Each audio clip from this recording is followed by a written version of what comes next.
Ophélie, quantité négligeable, c'est une réécriture du mythe d'Hamlet, à un moment où Ophélie peut parler. À la cour du prince Hamlet, on a toute cette royauté, etc.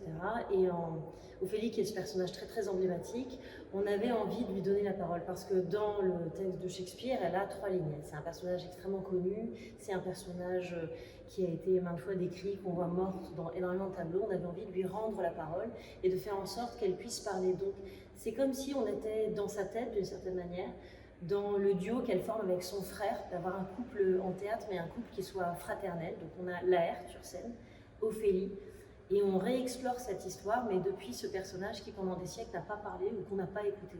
Et aujourd'hui, sans doute, ou on espère qu'Ophélie peut parler et qu'elle peut prendre cette parole et qu'on peut voir l'histoire du prince Hamlet, mais depuis le point de vue du plus petit personnage de ce drame, finalement. Une des particularités du spectacle, c'est que c'est un dispositif immersif. En fait, avant d'entrer dans le spectacle à proprement parler, on va vous donner des casques, vous allez mettre, et vous allez rentrer avec nous dans une boîte. Et dans cette boîte, on va se mettre à raconter cette histoire d'Ophélie. Et à travers le casque, vous allez avoir accès à la cour du Danemark, à tout son univers, l'univers sonore, qui est créé par Lionel Marchetti.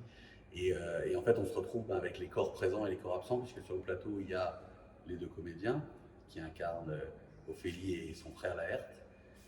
Mais tous les autres personnages sont présents à travers le casque dans vos oreilles.